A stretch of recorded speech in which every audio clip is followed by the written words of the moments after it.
For some reason, I keep calling the basement the attic. So please understand that's a basement, not an attic. Hey, we're at 47th now. At the top of the attic stairs, I'm in the attic, as you can see here. At the top of the attic stairs, we want the light switch to be mounted on the sidewall there, and the light for the stairs to be put up into that box right there. It'll be a recessed light up there. Down here in the attic, there are some loose wires, weird wires that like cross this path here. Reroute those, figure out why there's dangling wires and make them tight. We want everything to be kind of safe looking. The lighting down here, I'm totally fine with. Just leave it all there. It's all a bunch of pull string lights. And then the electrical for this water heater is going to move over here and be just to that side of this 6x6 post right there, strapped to the wood there and the wood there. So you'll need to wire it up and connect it right over here.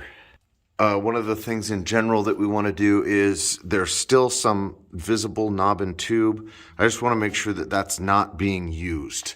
So decommission knob and tube when you see it. Here in the kitchen, we want to make, I've got the cabinet layout taped to the floor. I put a green dot in the general location of where, it doesn't have to be exactly there, but have 2 outlets there and 1 there. This is too low and that is too low. Make them mounted 43.5 to the bottom of the box so that they're well above the backsplash after we get that installed. Similar height to this right here. So 3 outlets there, power for the dishwasher down here, refrigerator here, get rid of this outlet, refrigerator, and then here's a countertop, put another outlet there. This is the range and micro hood, so we're gonna put the wire there and then we can cut in box after the cabinet is installed.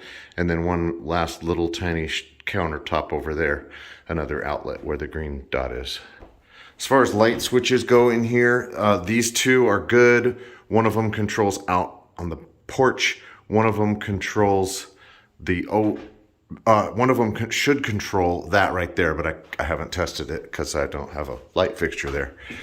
This overhead fixture is controlled by the switch that's right here. That's just fine. That's great. This switch over here is should control, I don't know if it does, but should control this light right here. Moving into the bathroom, we have 2 existing boxes over here. So jump the box that you're going to put over here just to the left of the vanity and power up these other 2 boxes also. So the way the format goes in here is there's a bathtub, so 32 inches for a bathtub, 36 more inches for the toilet, and then there'll be a 30-inch vanity, which puts the center of that vanity at 83 inches. So please put a vanity light box up there for a circle box right there at 83 inches centered.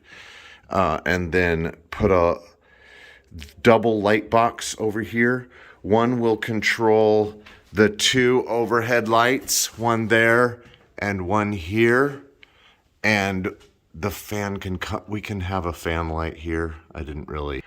Let's just convert this to a regular light. So this will be like 2 can lights right here, or just 2 surface lights, whatever's easiest. And then, so that'll be on 1 switch, and the other switch, we'll have a double box right here, will be for the vanity light right there. And then no fan. And then just to the left of your 30-inch vanity will be the outlet, the GFCI outlet that we're used to seeing right next to a sink, which will be to the right of this double box.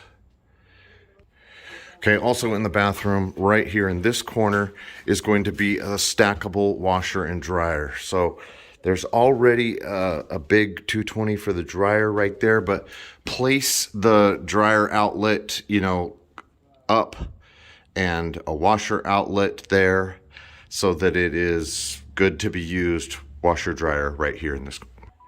In the hallway, I'm going to point out, I think that's the doorbell wires. Make sure the doorbell works. Going here into this bedroom, back side of the bedroom, this door will open like so, And we need that light switch moved to right here on the wall so I can open it, turn the light on. It currently controls that. That's great. As far as outlets go in here, we have 2 boxes. Neither one of them is firmly attached. We are going to add, we're most likely going to add 1/4-inch drywall all over everything. So these boxes need to be firmly mounted in some way, and you can either make them both have power or you can decommission one. We want to add an outlet right here in this open wall. And then if it's super easy, I haven't really checked from the basement, to add one over here on this wall, that would be amazing also. If it's not super easy, then we can add one over here in this wall. That should be super easy. Also in this bedroom, that light switch should control that light fixture in the closet. I haven't tested it because I don't. Here is a sampling of some low voltage. All the low voltage crap and phone wires can go away. The only low voltage I want is a doorbell. Okay, out here we've got some holes with boxes falling out.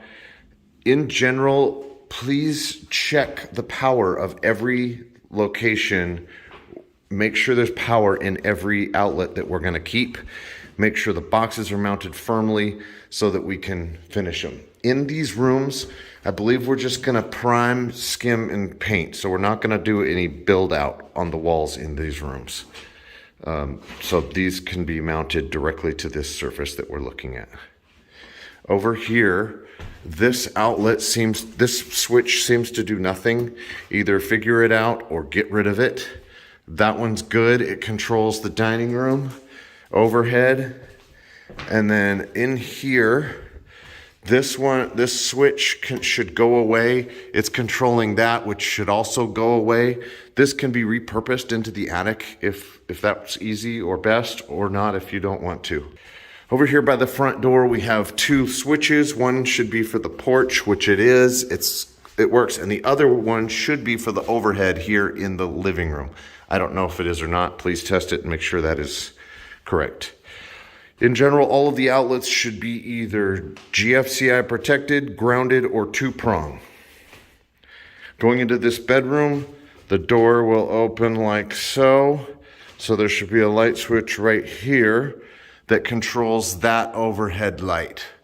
I don't know where one is. This particular switch is currently or was controlling something in the attic. So this one's going to go away and become part of the attic or whatever, but that's not part of this bedroom. Over here in the bedroom, there's very few outlets. So I think we only have the one here. So please add one in the open wall. If it's super easy, add one under the window. But if it's not super easy under the window, add one in between the 2 closets. Going into the attic, we're going to pull open this door like so. So there should be a 3-way switch here at the bottom of the stairs that will turn on both lights in the attic. One of them should be straight above the stairs, centered right near the peak of the roof. The other switch will be at the top of the stairs, right here in this little wall, facing the room. That's the other 3-way switch.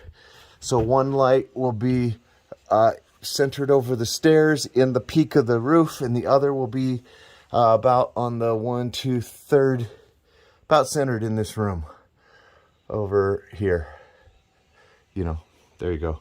I would like it if we could put the fixture directly in the peak of the roof, but that will either require some framing or a special thing, which I think you might have, that sometimes you put fans on.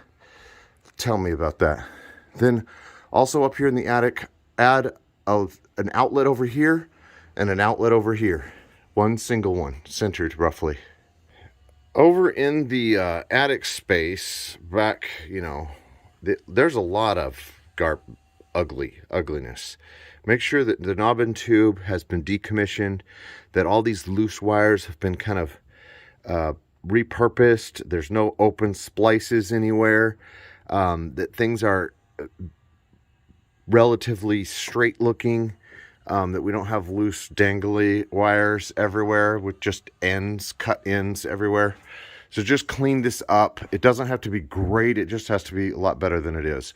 No open J boxes. Put everything into a J box and then, you know, cover the J box. Just go throughout the whole attic area and just make sure everything looks clean and safe. Forgot to tell you, in the bathroom, there's a circular exterior light box there. Just make sure that that has power so that we can use a motion detector night light.